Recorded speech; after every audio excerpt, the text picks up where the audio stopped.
बिस्मिल्लाहिर्रहमानिर्रहीम। अस्सलाम वालेकुम रहमतुल्लाहि व बरकातुहू। डियर स्टूडेंट्स, मैं उम्मीद करती हूँ अल्लाह के फजल करम से आप सब खैरियत से होंगी। तो लेक्चर का आगाज़ करने से पहले दुआ पढ़ लेते हैं। रब्बी इश्रह ली सदरी व यस्सिर ली अमरी वहलुल उक़दतम मिन लिसानी यफ़क़हू क़ौली रब्बी ज़िदनी इल्मा। बेटा, गुज़श्ता लेक्चर में हमने क़याम पाकिस्तान के बाद जो इब्तिदाई मुश्किलात थी, हमें उनमें से चंद मुश्किलात का जो है वो काफ़ी तफसीलन जायज़ा लिया। अब हम इन्हीं मुश्किलात का दोबारा से मज़ीद आगे जो है कितनी मुश्किलात और पाकिस्तान को दरपेश थी उसका जायज़ा लेते हैं। तो हम पॉइंट नंबर जो है वो 13 से शुरू करेंगे और ये है असासों की गैर मुनसफ़ाना तकसीम। मुत्तहिदा हिंद पाक के पास जो है 4 अरब रुपए का महफूज सरमाया था, जिसमें से 1/4 पर मुसलमानों का हक था।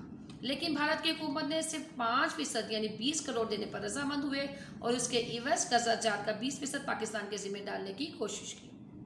इस मसले पर दोनों मुल्कों के नुमाइंदों के दरमियान दिल्ली में मुज़ाकरात हुए और तय ये पाया कि पाकिस्तान को नकद असासों का 20% यानी 75 करोड़ मिलेगा और 70.5% जो है कर्जे पाकिस्तान अदा कर देगा।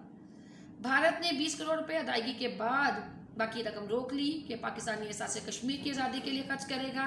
भारत की इस वादा खिलाफी के खिलाफ गांधी ने एहतजाजन जो है मरण भरत रखा और भारत को इस पाकिस्तान के हिस्से के बाकी नकद असासे अदा करने पड़े। आगे है फौजी साजो सामान की तकसीम। बरतानवी हुकूमत जो है फौज की तकसीम के खिलाफ थी। उसकी कोशिश थी कि पाकिस्तान मुश्तरका दिफा को तस्लीम कर ले। इस गर्ज के लिए लॉर्ड माउंटबेटन ने मुसलमान फौज के यूनिट हिंदुस्तान से बाहर या दूर दराज के इलाके में भेज दिए, लेकिन कायदे आज़म ने मुश्तरका दिफा जो है उसको रद्द कर दिया और लॉर्ड माउंटबेटन को फौज की तकसीम के लिए कमीशन मुकर्रर करना पड़ा। इस कमीशन के फैसले के मुताबिक जिस फौजी का ताल्लुक पाकिस्तान में आने वाले इलाके से है वो पाकिस्तान आर्मी में और फौजी साजो सामान से 1/3 पाकिस्तान को इसमें से दिया जाएगा। क्योंकि तमाम असला साज फैक्ट्रियाँ और असले के डिपो भारत में थे, इसलिए भारत ने इसमें रुकावटें पैदा की और जब कमांडर इन चीफ जो थे उन्होंने इस्तीफा दिया तो भारत ने मजबूरन नाकाबिल इस्तेमाल सामान और थोड़ी मिकदार में असला पाकिस्तान के हवाले किया और फौज की मुंतकिली 1948 तक मुमकिन हो सकी। अगला बहुत अहम मसला नहरी पानी का मसला है। रेड क्लिफ के गैर मुनसफाना गलत एवॉर्ड की बदौलत दरिया रावी पर माधोपुर का हेडवर्क्स और दरिया सतलुज पर फिरोज वाला हेडवर्क्स भारत को मिल गए। यहाँ से निकलने वाली नहरें मगरबी पंजाब के इलाके को सैराब करती थीं। फिर अप्रैल 1948 में भारत ने अचानक नहरों का पानी बंद करके पाकिस्तान की ज़राअत को तबाह करने की कोशिश की। पाकिस्तान ने इस मसले को अक़वाम मुत्तहिदा के सामने पेश किया और आखिर ये मसला आलमी बैंक की मदद से 1960 में सिंतास माहदे की शक्ल में तय पा गया। पख्तूनख्वा का शोशा। सूबा सरहद को रेफरेंडम के जरिए तय करना था कि वो पाकिस्तानी भारत में से किसके साथ इलाक़ चाहते हैं। सरहदी गांधी खान अब्दुल गफ्फार खान ने रेफरेंडम को भारत के हक में लाने के लिए एड़ी चोटी का जोर लगाया, लेकिन वो सूबा सरहद के मुसलमानों को भारत की हमायत में वोट डालने पर आमादा ना कर सके। चुनाचे उन्होंने एक आज़ाद रियासत पख्तूनख्वा का शोशा छोड़ दिया। इसके जरिए पाकिस्तान दुश्मन कुव्वतों को जमा करके पाकिस्तान को गैर मुस्तहकम वो करना चाहते थे। सूबा सरहद में भारत ने अपने सरहदी गांधी से पख्तूनिस्तान का नारा लगवाकर पाकिस्तान के मसाइल में एक और मसले का इजाफा कर दिया। मुआशी मसाइल जो थे बेटा, क्या में पाकिस्तान से पहले ज़िंदगी के हर शोबे में हिंदुओं को गलबा हासिल था। सनत व हरफत, तिजारत व ज़राअत, बीमा और बैंकारी सब गैर मुस्लिमों के हाथ में थे। उन्होंने तकसीम से पहले ही अपने सरमाए भारत मुंतकिल कर दिए थे और तकसीम का ऐलान होते ही खुद भी भारत मुंतकिल हो गए। इस तरह क्या में पाकिस्तान के साथ ही हर शोबा मुतासर हुआ। ज़राअत मंदी पड़ गई, तिजारत रुक गई, कारखाने बंद हो गए, बैंक का काम ठप हो गया और दरामदी व बरामद का सिलसिला दरहम बरहम हो गया। इस तरह नई मुमलिकत को अपनी मईशत नई बुनियादों पर इस्तवार करना पड़ी।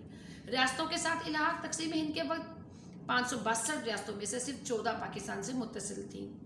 कानून आज़ादी हिंद के तहत हिंदुस्तान की खुद मुख्तार रियासतों को ये हक दे दिया गया कि वो अपनी जोग्राफियाई हैसियत और राय की ख्वाहिश का एहतराम करते हुए तकसीम हिंद के नतीजे में 2 बनने वाली मुमलिकत में से जिसके साथ इलाक़ चाहें कर सकते हैं।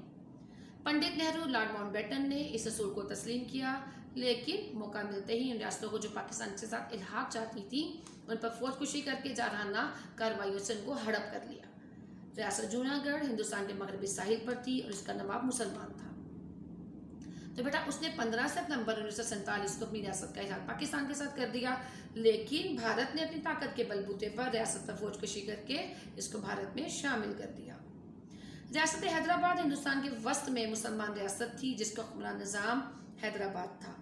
وہ بھی مسلمان تھا۔ یہ ریاست ہندوستان کی سب سے بڑی ریاست تھی اور اپنی قدیم روایات کے بلبوتے پر آزاد ریاست کے طور پر باقی رہنا چاہتی تھی، اور بعد میں اس تصویب رائے کے وعدے پر بھارت سے معاہدہ بھی کر لیا، لیکن ہندوستان نے اپنے وعدے کا پاس کیے بغیر قائد اعظم کے انتقال کے تیسرے دن خودکشی کر کے حیدرآباد پہ قبضہ کیا، اور قائد اعظم کی زندگی میں بھارت کو قانون شکنی کی جرات کم ہی تھی۔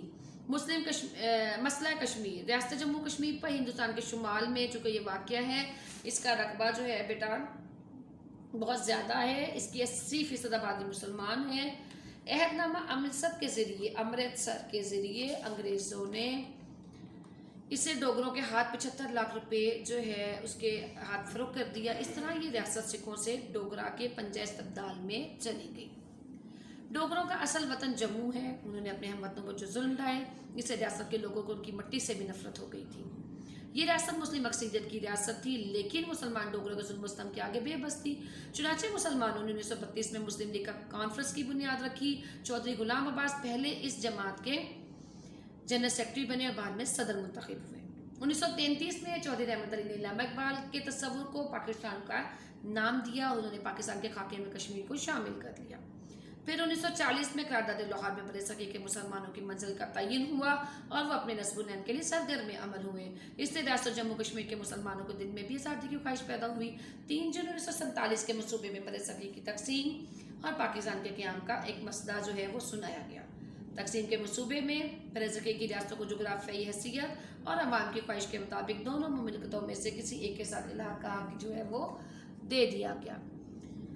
جی بیٹا اگلا جو ہے ہمارا ٹاپک ہے قرارداد الحاق پاکستان۔ ریاست جموں کشمیر سے ملک ہونے کی وجہ سے تہذیب و ثقافت اور مشترکہ معیشت کے گہرے رشتوں کی وجہ سے پاکستان کے لیے بے پناہ اہمیت کی حامل تھی یہ ریاست۔ اس کے پیش نظر قائد اعظم نے اسے پاکستان کی شہرک قرار دیا۔